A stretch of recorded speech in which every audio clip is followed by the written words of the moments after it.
stepping in. I appreciate that very much.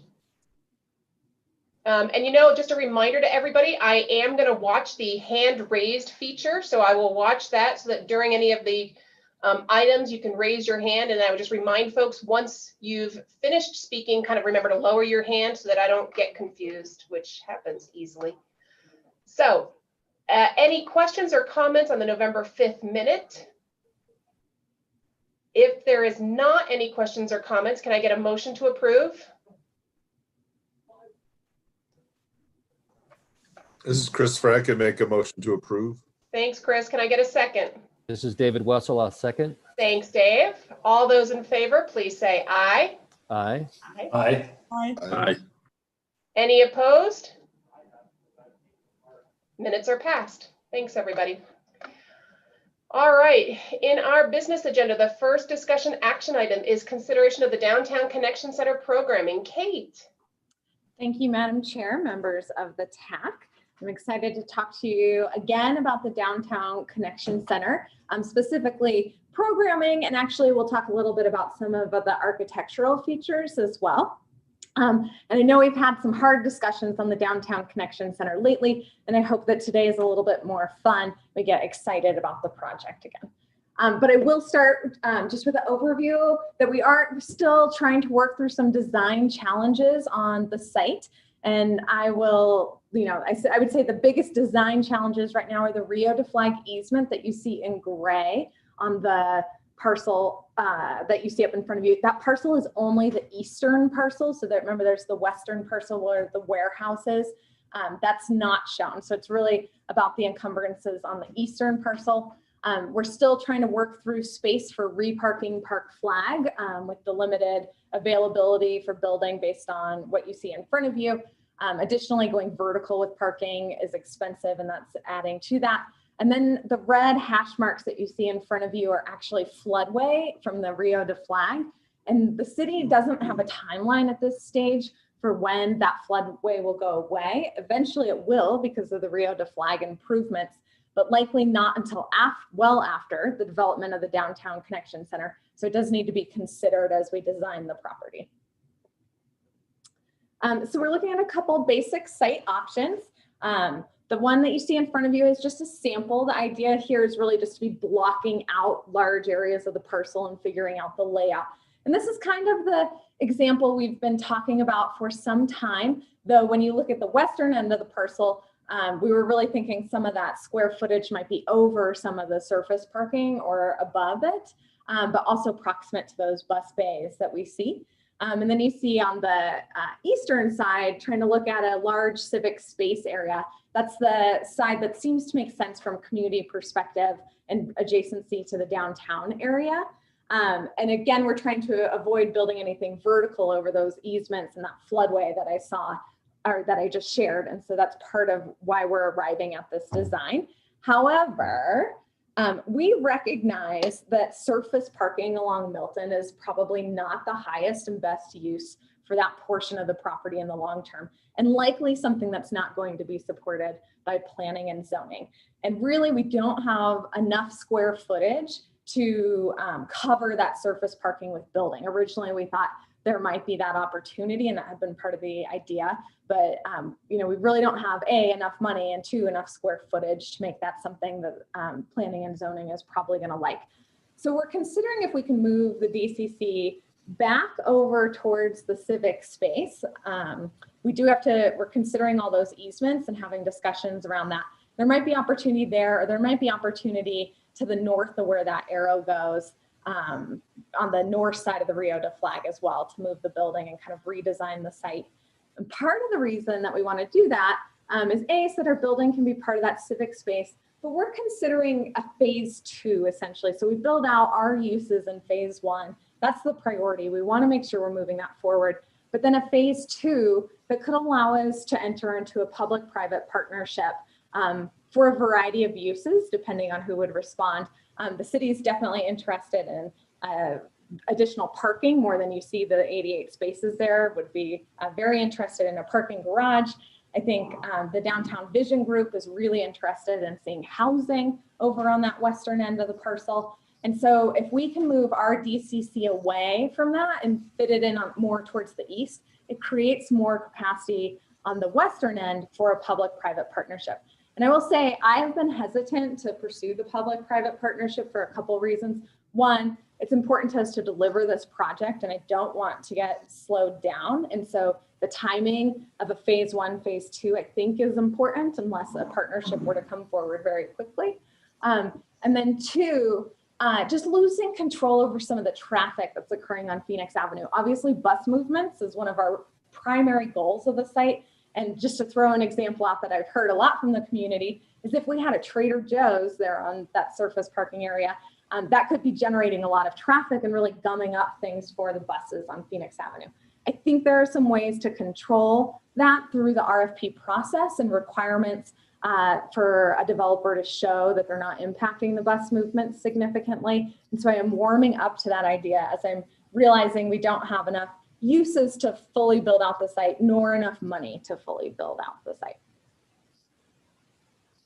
So that's the basic of the programming and some of the discussions we're having moving forward. We are trying to come to a resolution on some of this by the early new year, so that way we can keep moving forward. And then I wanted to jump into some more fun topics about design and maybe get a little bit of feedback from the TAC. So I guess I will pause here and ask if there are any questions on the programming side. There is. Dave Wessel's got his hand up. Thank you, Madam Chair. Good morning, Kate. I think you answered my question, but just a chance to maybe clarify. You said that we don't have enough square footage for the surface parking area to the west. Does that mean in terms of your own or Mountain Line's own demand for square foot space? And so that's why you're looking at public-private partnerships to possibly create more demand and better utilize the space? Yes, so great question. So one, you see 88 surface parking spaces there, and there's currently 160 something parking spaces on this site. And Park Flag would like us to get a lot closer to the number of spaces that are there, so that we'd have to go vertical to do that. And that's where some of those expenses come in. And then when you see 10,000 square feet per floor of the DCC, we think it's a 2-story building. That is our uses plus portions of economic vitality, particularly Park Flag. We tried to have conversations with other departments at the city about them wanting to partner and try to beef up some of that space at the Downtown Connection Center. We also reached out to the county about this as well. And really none of them were interested in partnering at this time, which kind of takes us back to the question mark of, is there a private partner who would be interested? And I would say if we can't find a private, I think one thing about developing the private partnership there is there's opportunity for all sorts of things. But if we move that building away, we don't end up building a beautiful civic space that's like towered by a 6-story parking garage. And that's one of the reasons we're trying to move it, in addition to making it more developable for a private partner. Does that help? That does. Thank you. And yeah, that'll suffice for now. We'll look forward to hearing the rest of the presentation. Hey, Kate, it's Erin. For what it's worth, I can tell you ACC, the Jack that's over there, might be a good place to say, do they need to invest in some parking? Because right now we've allowed them to use the approximately 40 spaces next to Granny's. But once NAU uses that space, I've let them know that that's not going to be available. I'm not sure that they really have, the parking needed for their residents. There's probably a few other places off, around downtown that could use apartment, housing that could use long-term parking that might be interested in investing in shared costs for a structure for what it's worth. Jillian. Yes. I'm wondering, what is this potential Amtrak relocation? Yeah, so we would love to figure out how to partner with Amtrak so that they could co-locate at the new DCC with us. And we have engaged in conversations and their track engineers are currently studying the feasibility. They haven't confirmed with us, and ultimately it will need the approval of BNSF for them to move where their stop location is. So it's complicated, but we're hopeful it could work, and even long-term designing to accommodate it in the future would be good if we can figure that out, even if it can't happen at the same time as our project. Part of the reason Amtrak is interested is they have ADA problems at their current site. If you've been there, you know you have to step up on boxes or step stools to get up into the train. And so that is not ideal. It doesn't meet ADA standards. Yet that platform is a historic platform, and so it's not allowed to be modified to fix those ADA issues. So they're kind of in a hard spot with their current location. It's not ideal. So Amtrak is very interested in co-locating. There are a lot of complications around whether or not it will be feasible based on the railroad.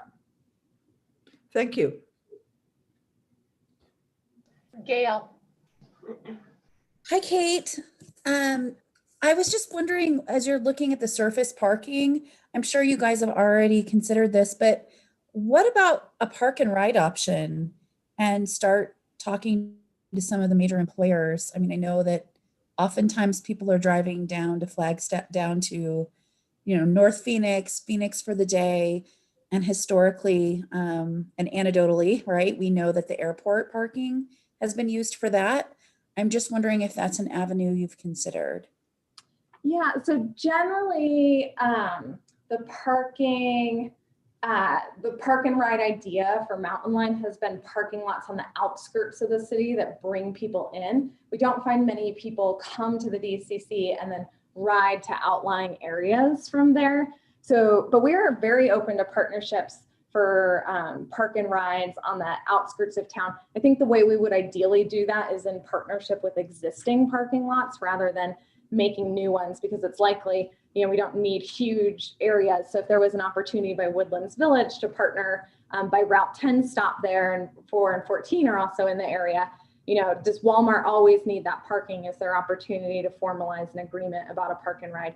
I think we're interested in the same thing out by the Mall Connection Center. So I don't know that we see it in terms of a park and ride for Mountain Line being very ideal at this location. That said, we are interested in bringing Greyhound, Flixbus, Groom Shuttle potentially to the site, again, trying to make that full connection center. And we have not engaged in those conversations, so I'm not sure how willing all these different partners are, but from our vision, that would be really nice. I assume if we do that, we also not only need to accommodate the park flag parking spaces, our own parking needs, but then they're going to have customers who have parking needs as well. Got it. I was just thinking of revenue streams that might be able to pay for going up on the parking. Thank you. Kate, I'm not seeing any other hands right now. You want to continue? Okay, I'm going to go into a more fun section. And what I'll say is I'll just pause after each of these slides and see if anybody wants to weigh in on anything. It's not required. We are going to send a survey out, hopefully in the next week, to let you really formalize a response on some of these, but I'm very open to feedback during this time. We're going to talk a little bit about architecture and the feel of the space. And there are numbers on photos, so you can easily reference them if you would like to talk about them. The first slide here is really just to give you a sense of scale. So right now we're estimating a 2-story building, about 20,000 square feet for the size of the property. And you can see the square footage of these other civic buildings on slides in front of you. So this one's really just for reference, but if anybody wants to say anything about them, I'm happy to pause. Okay, moving on. So in the survey, you're going to get asked a lot of questions about what the feel of the building should be and how, willing we are to think outside the box, or how much we want to stay in quote unquote, mountain town architecture. You see some ideas of civic spaces in front of you. We obviously recognize the conference center there in the bottom. Number 1 is actually a transit center. 2 and 3, I don't believe are transit specific uses entirely. I think 2 is a transit center, but has other things incorporated. So as you're looking through, you're going to want to think about things like, do you care about the roof structure? We've got a couple different types of roof structures here. Do we really like a lot of glass, brick, metal, any of those things really pop out? So that way you're not, when you're taking the survey, you're giving some specific feedback as to what it is you like or don't like about certain things. But I'm happy to pause if anyone wants to say anything about any of these ones.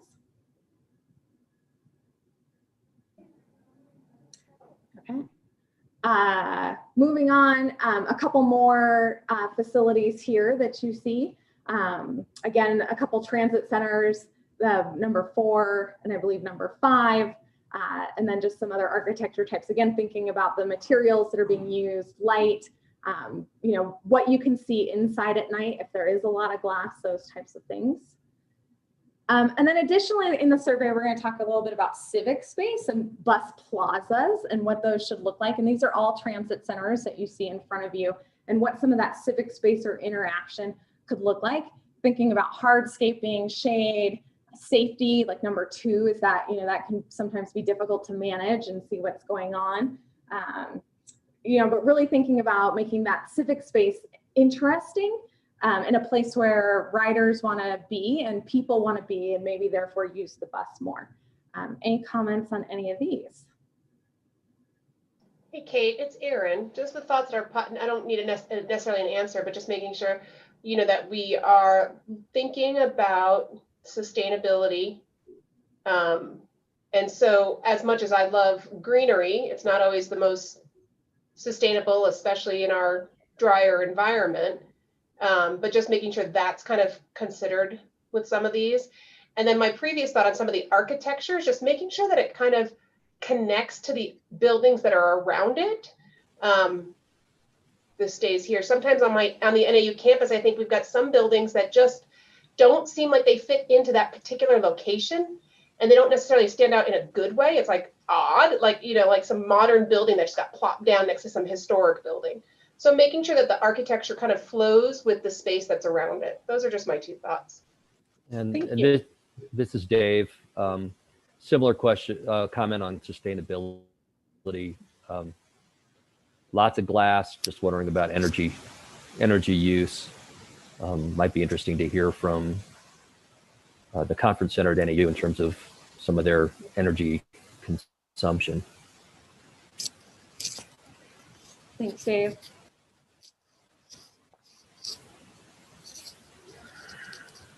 All right, I'll move on. Excuse me, Kate, just one more, I guess, request.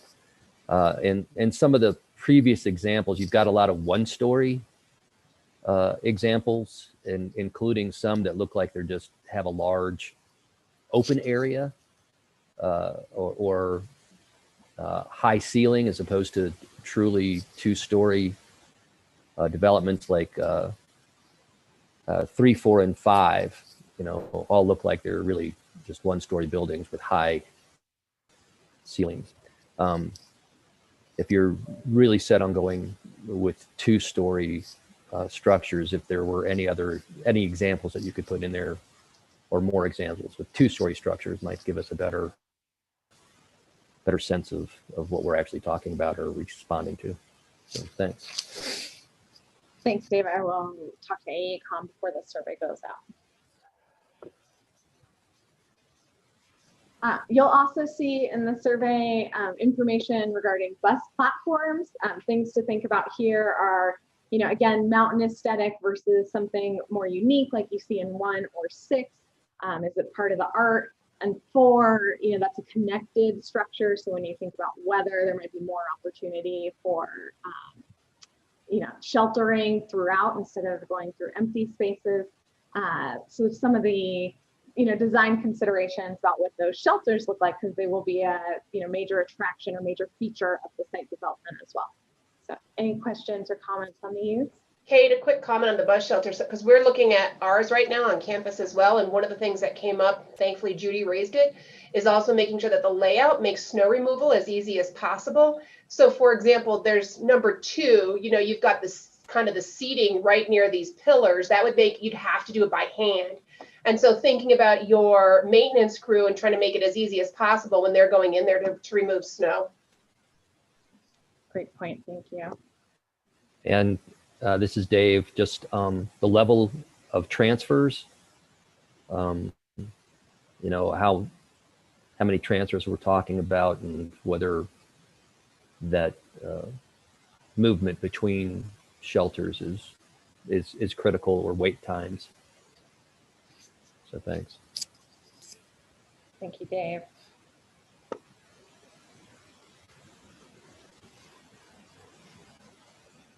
All right. Well, that's what I had for sharing. The survey hopefully will be out in the next week or so. Other things that we are currently working on are the owner's rep procurement that is out on the street, and we hope to award a contract in mid-January. We're also working again on confirming that general layout and approach to master planning the site without potential phase 2 development along Milton. We continue to coordinate with Rio de Flag, and thanks the staff for their efforts in doing so, trying to overcome some of the challenges of coordinating 2 major infrastructure projects. And then we continue to meet with stakeholders. And again, we do have a community group that is participating. We will not meet in December, but we will reconvene in January. And I believe that that was the end of my presentation. I'm happy to take any other discussion. I am not seeing any other hands, Kate.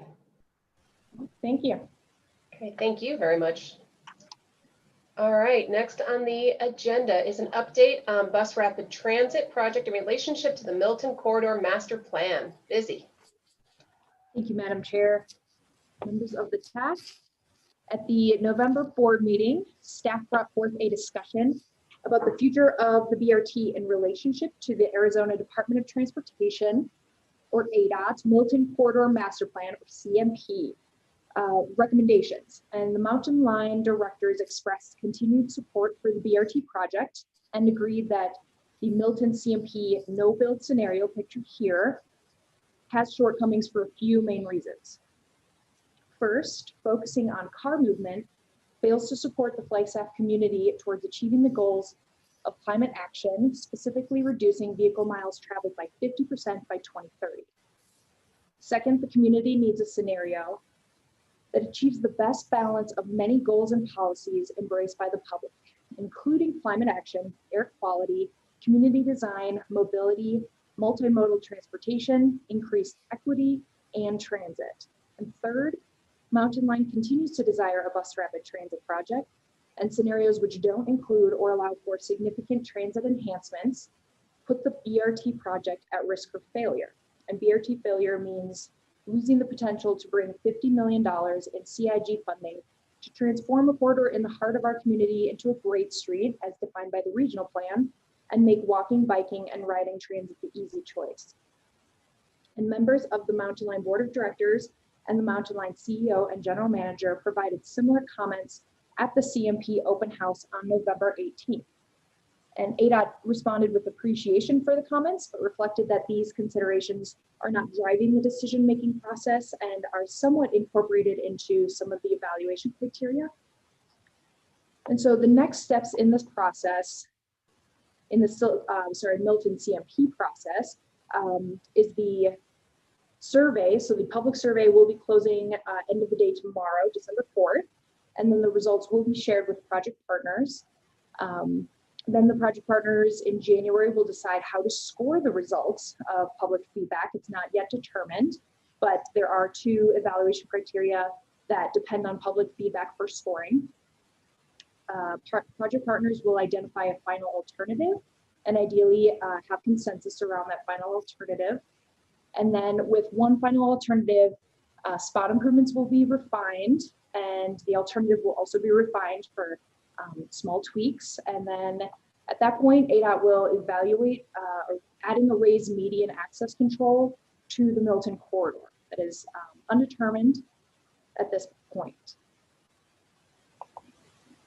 And in the BRT process, Mountain Line CEO and General Manager will meet with member agencies and Metroplan to understand their support for the BRT project in the coming weeks.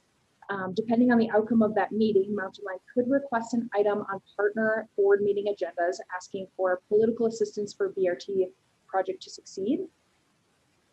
And if the partner agencies decline to seek political assistance, staff will return to the Mountain Line board when the final recommendation of the CMP is available, which is expected in January.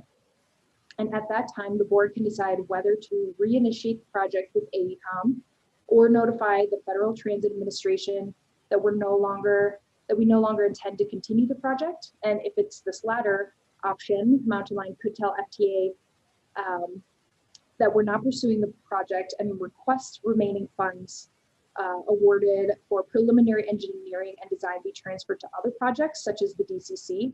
However, doing so is at the discretion of the FTA, and ultimately we could be required to release 1.6 million in federal funding back to the FTA for this project development phase of the BRT. And one item I skipped over, I apologize, is in the CMP process, one thing that isn't identified as a next step is seeking approval or support from municipalities for the selected alternative once that final alternative is has consensus. And while ADOT has expressed that they would like municipality support for the final recommendation, it's not standard for other ADOT processes and was not anticipated for the Milton Road CMP. And with that, I'll accept any questions from the TAC. Dave. Yeah, thank you, Madam Chair. Just very quickly, encourage everybody here to, if you have mailing lists, to encourage people on your mailing list to participate in the survey for Milton, and maybe I can ask Mountain Line staff to send out a connection to that survey. I will do. Checked out today, I think we're up to 138 responses, which is pretty good, but it would be great if we could get closer to 200 or something, just to give a little more strength to the input. So thank you. Thank you, Dave. I will do that. Thanks, Dave. Busy, I'm not seeing any other hands right now. Great. Thank you, Madam Chair. Thank you, members of the TAC. The next item is consider the request for service outside the boundary policy. Kate.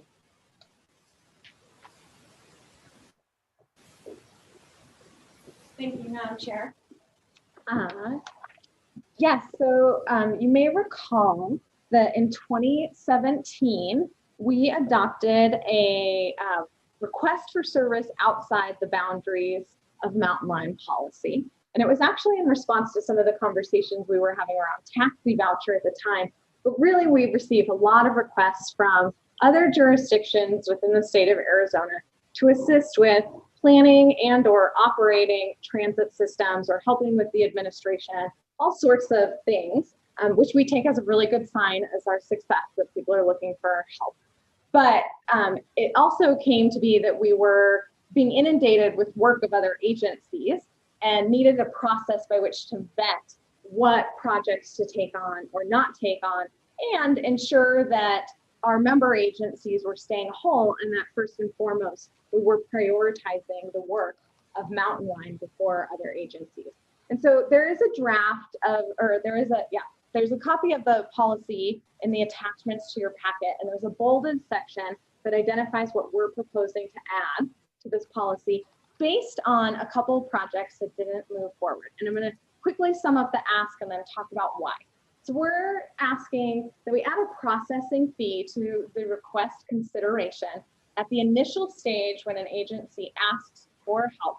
And if it's a planning request, that it be $1,000. And if it's a service request, such as operating a bus somewhere, that it's 10% of 1 year's annual operating costs, in addition to paying an 18% admin fee and actual legal fees for the development of partnership documents. And I want to talk to you a little bit about why. So I talked about how the policy's original interest is to protect the partner member agencies and the funding that they're putting in, ensuring their priorities come first. And we believe that the policy is really working when projects are fully implemented, and that the policy works well when they are, because we've accounted for cost in that analysis of consideration of approval. But we've had several projects recently that didn't actually come to fruition after Mountain Line put the effort in to do the analysis, develop the agreements, and then partners decided not to pursue with us. And so we never got to the stage where we were being paid for our services. It fell apart before then in the interim between the request for service and then the implementation of the service. And one example is SIMPO. SIMPO, you may recall, we brought a request from Central Yavapai Metropolitan Planning Organization. Sorry, I have that backwards on there. That they would like our help in drawing down their CARES Act funding because they're not a direct recipient for 5307 money. And so we said we would help them draw down enough money to do planning so that they could become full recipients. We developed the staff report, negotiated with SIMPO, brought the request to TAC on board, and had an IGA drawn up, including legal review of the IGA. And then SIMPO notified us that they no longer intended to proceed with that partnership. And so it all just fell apart and there was no compensation to Mountain Line.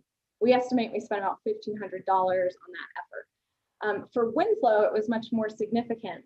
We had received a request to operate the commuter service between Winslow and Flagstaff. We developed routing scenario, a variety of costing options depending on the level of service they wanted. We ran buses to and from Winslow to test the routes and time points. We developed an IGA, including the legal fees, and ultimately believe that we spent about $13,000 before Winslow notified us that they no longer wanted to proceed in the agreement. And so those, again, were costs borne by Mountain Line, but if it had come to fruition, we feel like we would have recouped per the policy as it existed. But because there was no compensation until the partnership actually began, we got the IGA signed, that we weren't able to charge them for that time. So that is my summary of why we are looking to implement some fees along with the request for service, and what those fees would be. And I'm happy to take any questions. Any questions for Kate? This is Dave. Maybe playing devil's advocate here a little bit, but you know, $1,500 for SIMPO, and you've got a typo, by the way, and then $13,000 for Winslow. Don't seem particularly, you know, like large expenses, and certainly, you know, these are exploratory options, particularly for Winslow, where there may be a beneficial relationship in the long run. You know, aren't some of these just kind of the cost of doing business? Yeah, I think that is the consideration, and whether or not to add this to the policy, because it may discourage people from participating, but it also may make them, you know, be serious enough about participating that hopefully we wouldn't spend the time and energy investing into things, you know, that are taking us away from our normally full-time jobs to explore things on behalf of partners. Well, just, you know, is there a parallel here to your treatment of CDL reimbursement, where you request the driver to pay up front and then reimburse them over time, where, you know, maybe there's upfront fees that get repaid, you know, if something were to come to fruition? Yeah, I think that that's definitely an option we could consider changing, and we'll bring it, Heather and I can discuss that as an alternative. Okay, thank you. Jeff, Jeff Bowman. Thank you. I had kind of a similar thought to Dave's, and somewhat a parallel to the city's development review process. You know, early on in the process, we collect some fees, but they're very minimal as people are exploring, kind of, as Dave mentioned, cost of doing business, trying not to scare people away until they're more serious. And then as the project gets closer to construction, we start capturing our fees all the way up to 100% on things like plan reviews. So I'd be careful. I agree with Dave. You don't want to scare people away that might turn out to be really great partners. So I don't know if there's a spot in between where you're not losing everything. You can make sure they're a little bit serious, would be one of my suggestions. And then one of the first slides, it said something like 10 hours maximum. Is there a reason for that? That kind of caught me. I'm just curious. Yeah, typically we develop the IGAs in-house, and then the legal review tends not to be more than 5. So we just wanted to provide some sense of scale to the partner. And we thought 10 was sufficient, that they should know it would be unlikely an agreement would take legal more than 10 hours. Okay, I like that. Thank you. Next, Jillian. I think the 2 other speakers have expressed my feeling too. Maybe I like the idea of they pay a small amount, which then is deducted from any future fees. And I'm also thinking that doing this research is somewhat beneficial to us, particularly Winslow. It may come back again, and we've got a baseline from which to discuss again. So it isn't as if doing that work is a total loss. It's not a priority, I understand. But doing it can be beneficial to our understanding of the world around us. Yes, thank you. Thanks, Jillian. Gail. Thanks, Madam Chair. I want to echo what others have said as well. I think that that it's important to allow the partners to come and not be worried about the funding, because I think at the end of the day, it is going to benefit Mountain Line as well. So I don't know if there's a way to, I mean, the 10 hours I can see. I'm just curious, are there a lot of requests coming in for this that's taking away from staff time? I will say it definitely diverts our attention. We get lots of minor requests all the time that we don't, that we just do, and we don't take the service request to the board, answering questions or showing someone how to do something. If it's minor, we don't do it. If it's something, or we don't go through the process. If it's something more extensive, and I will say, Winslow, I think, is the one that has caught us most off guard. There was an extensive amount of time put into planning that service. I think we estimated about 250 hours over the course of a couple months. So, I mean, we were definitely all in on focused on trying to get that service up and running when they did back out. And so I think that is part of the consideration, is specifically the Winslow level of effort. Got it. Maybe there's something that you could implement, like the 18% fee once you reach a certain point, because I don't know all the details about Winslow, but I do think that we'll get there sometime in the future. And I really hope that those 250 hours that were put into that eventually will come to fruition. So that's all I have. Thanks, Gail. Kate, I'm not seeing any other hands right now. Thank you. Well, I appreciate that. That's really great feedback. And Heather and I will reconvene and consider if there's ways to modify this. Great. Thanks, Kate. All right. Next up, McConnell Multimodal Improvements Project Closeout. Anne. Thank you, Madam Chair, members of the TAC. I will be bringing the consideration for the board to close out the McConnell Multimodal Improvement Project. A little bit of background on this project. It was developed in coordination with NAU to improve transit, bike and pedestrian connectivity at the southwest entrance to campus at McConnell and Pine Knoll. If you recall, several years ago, there was actually a feasibility study that was also a partnership project with NAU that outlined a potential roundabout at that intersection. I'm going to show you the next slide here that showed potential for a roundabout. And at that time, it had identified a project cost of a little over approximately $7 million for design and construction. And as part of the next step, Mountain Line received some grant partnership funding with NAU to look into preliminary design. And so we developed a memorandum of understanding with NAU in 2018 to look at preliminary design and NEPA for this intersection.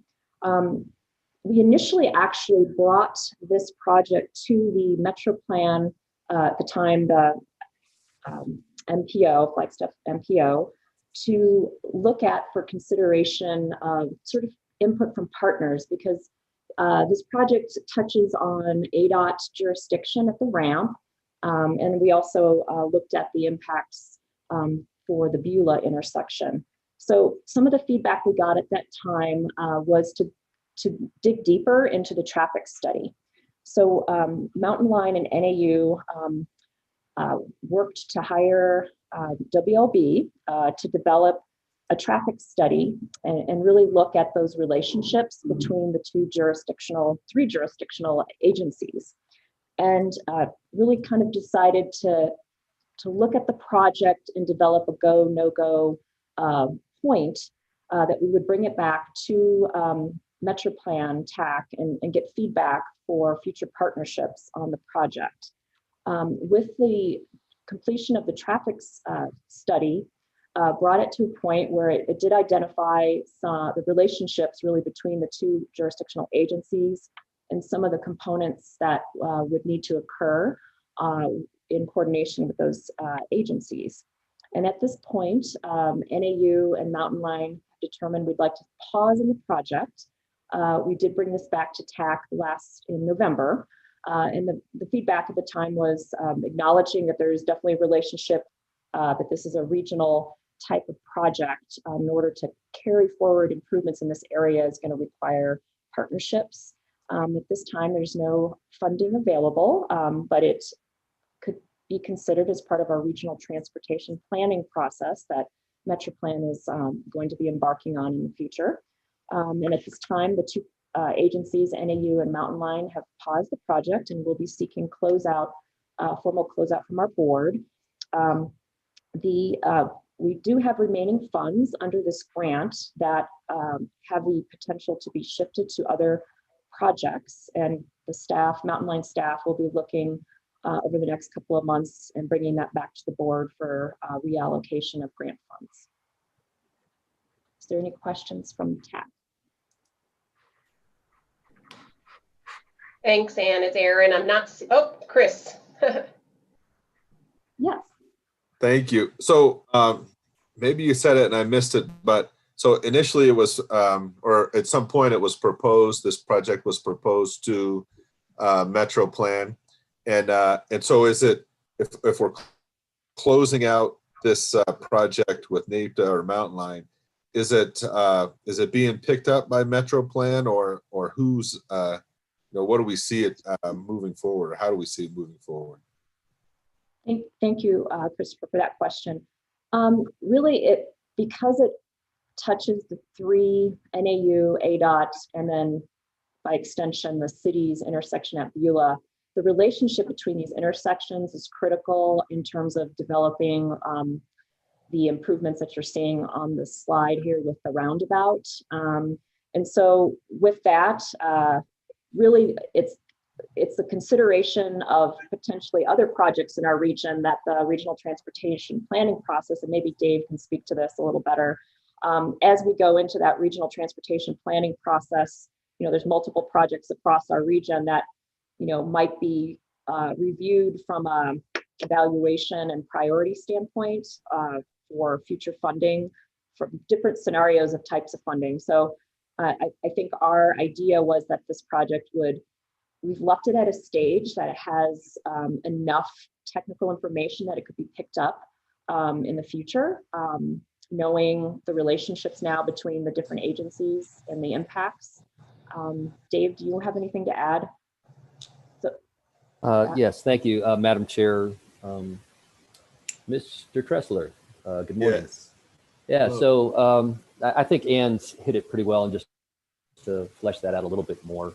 the project is developed well enough, we could address it explicitly as a project with its scope in the regional transportation plan.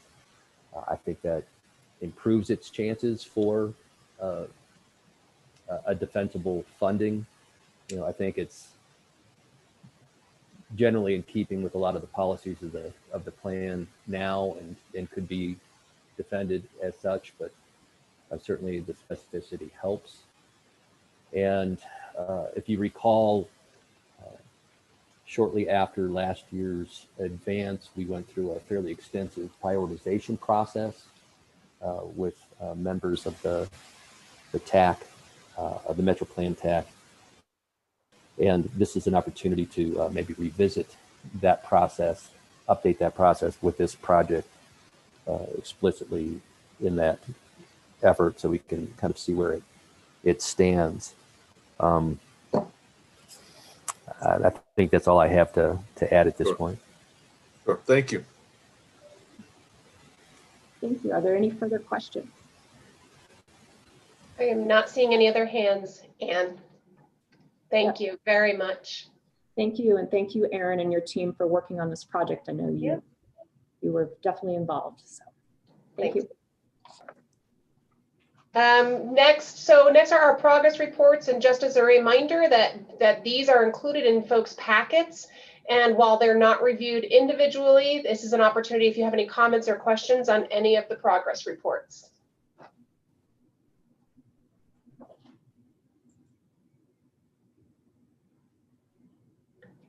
Not seeing any hands or hearing anything. I will turn it over to Heather to give any kind of a summary of current events. Thank you, Madam Chair, members of the Transit Advisory Committee. I just have a couple quick announcements today. Wanted to let everyone know that we have reduced our lobby hours.